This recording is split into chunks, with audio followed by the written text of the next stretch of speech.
Assalamualaikum warahmatullahi wabarakatuh. Perkenalkan, nama saya Aisyah Putri Amelia, nomor absen 1 dari kelas 11 MIPA 2. Perkenalkan, nama saya Armareta Berliana Kristanti dari kelas 11 MIPA 2, nomor absen 3. Perkenalkan, nama saya Liza Aprilia Aryani, nomor absen 18 dari kelas 11 IPA 2. Perkenalkan, nama saya Nadiatul Ainiyah dari kelas 11 MIPA 2, nomor absen 25. Perkenalkan, nama saya Nadia Wahyu Pramita dari kelas 11 MIPA 2, nomor absen 26.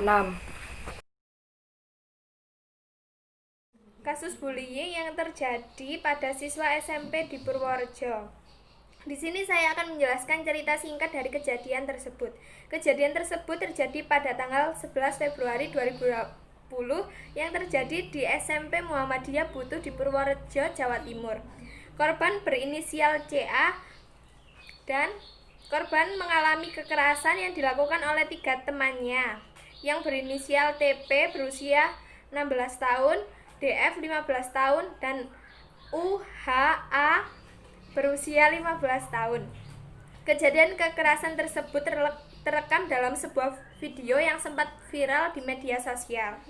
Kejadian tersebut terjadi pada saat pergantian jam pembelajaran sekitar pukul 8:30 waktu Indonesia bagian Barat di kelas 8 SMP Muhammadiyah Butuh Purworejo, sehingga kejadian tersebut tidak diketahui oleh para guru karena para guru sedang berada di kantor, dan kejadian tersebut terjadi pada saat pergantian jam pembelajaran sekitar 8:30 waktu Indonesia bagian Barat, tepatnya di kelas 8 SMP Muhammadiyah Butuh Purworejo, sehingga kejadian tersebut tidak diketahui oleh para guru. Kepala sekolah tersebut mengatakan bahwa posisi kelas 8 sempat kosong karena sedang menunggu guru yang mengajar datang dan guru yang lain sedang berada di kantor. Pada saat itu pelaku mendatangi korban dengan melakukan penganiayaan. Pelaku melakukan aksinya dengan dilatar belakangi rasa sakit hati dan tidak senang dengan tindakan korban yang mengadu pada gurunya waktu dimintai uang. Jadi pelaku sakit hati karena pelaku dilaporkan kepada gurunya oleh korban kalau pelaku sering meminta uang pada korban. Aksi pelaku diduga tidak hanya sekali, sebab korban sering mengeluh bahwa ia ditendang oleh temannya.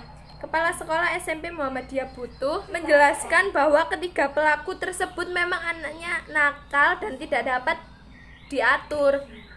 Meskipun mengecam kejadian tersebut, kepala sekolah tidak setuju bahwa pelaku harus diberi hukum pidana. Gubernur Jawa Tengah Ganjar Pranowo mengungkapkan bahwa korban adalah anak yang berkebutuhan khusus, dan pemerintah berupaya memfasilitasi korban pembulian untuk bersekolah di sekolah berkebutuhan khusus dengan biaya ditanggung oleh pemerintah. Hak-hak yang dilanggar. 1. Hak kenyamanan bersekolah.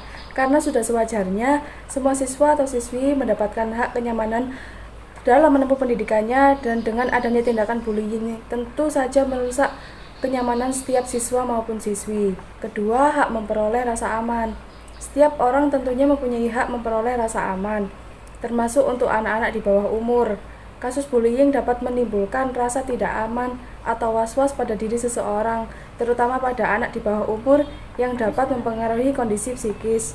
Ketiga, hak dihargai dan dihormati. Perilaku bullying dalam bentuk kekerasan fisik, pemerasan, intimidasi, atau mungkin penghinaan bisa melanggar hak asasi manusia untuk dihargai dan dihormati. Kedua, hak mendapat perlindungan dari perlakuan diskriminasi. Perlindungan Anak nomor 23 tahun 2002 pasal 13. Setiap anak berhak memperoleh perlindungan dari perlakuan diskriminasi. Penyebab pelanggaran pembelajaran pada kasus bullying terhadap siswi SMP di Purworejo bisa saja dipengaruhi banyak hal, seperti kurangnya rasa menghargai antar sesama, lingkungan yang buruk, kurangnya pengawasan dari berbagai pihak, pergaulan yang salah, dan lain sebagainya. Biasanya mereka tidak menyadari bahwa dirinya telah melakukan tindakan bullying karena mereka menganggap bullying hanyalah suatu bercandaan dan merupakan hal yang wajar, sehingga mereka bertindak semena-mena. Berdasarkan kronologi kejadian penyebab pelanggaran ini, karena tak terima, korban menolak memberinya uang.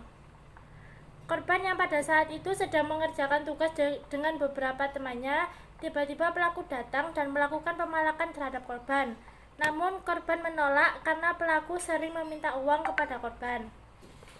Penyelesaian kasus. Dalam kasus perundungan siswi SMP di Purworejo, pelaku terancam hukuman 3,5 tahun penjara atau 3 tahun 6 bulan. Ketiga pelaku dijerat Undang-Undang Perlindungan Anak pasal 76C tentang tindak kekerasan terhadap anak. Bapak Ganjar Pranowo selaku Gubernur Jawa Tengah meminta sistem peradilan digelar tertutup. Hal tersebut mengacu pada Undang-Undang Perlindungan Anak yang menyebut proses peradilan untuk anak di bawah umur harus digelar tertutup. Beliau juga berpesan agar korban maupun pelaku mendapatkan pendampingan konseling selama proses hukum berjalan. Kapolres Purworejo AKBP Rizal Marito mengatakan, merujuk Undang-Undang Sistem Pidana Peralihan Anak (SPPA), syarat penahanan adalah jika ancaman hukuman 7 tahun atau lebih. Dengan ancaman hukuman itu jelas tersangka tidak boleh ditahan, kata Rizal, karena para pelaku memiliki hak diversi dan rata-rata umur yang kurang. Hak diversi adalah pengalihan penyelesaian perkara anak dari proses peradilan ke proses di luar peradilan. Pihaknya juga telah mengirim surat kepada kepala sekolah yang ditembus kepada Bupati Purworejo agar sekolah memberikan sanksi tegas kepada para pelaku agar jera. Ada beberapa opsi hukuman untuk pelaku yang diberikan oleh warganet. Yang pertama, pelaku diikutsertakan dalam pendidikan militer. Yang kedua, menjadi sukarelawan di yayasan sosial atau rumah difabel. Kesimpulan dan penutup, bullying merupakan salah satu contoh pelanggaran hak asasi manusia.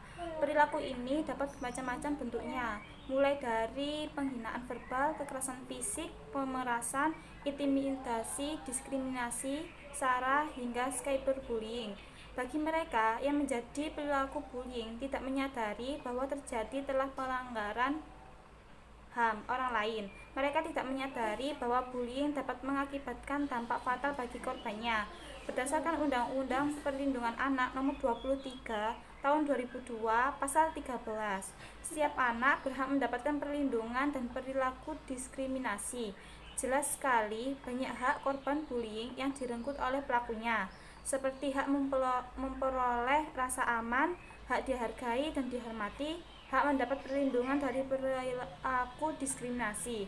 Selain itu, perilaku ini juga tidak sesuai dengan norma agama manapun. Jika kita analisis dari sudut pandang Pancasila, perilaku bullying bertentangan dengan Pancasila kedua yang berbunyi kemanusiaan yang adil dan beradab. Perilaku ini tentulah sangat tidak manusiawi dan tidak beradab karena perilaku telah merendahkan dan memberi label yang buruk terhadap korban. Menghargai merupakan kunci penting dalam permasalahan ini. Jika semua orang dapat menghargai hak yang dimiliki orang lain, bullying tidak akan terjadi dimanapun.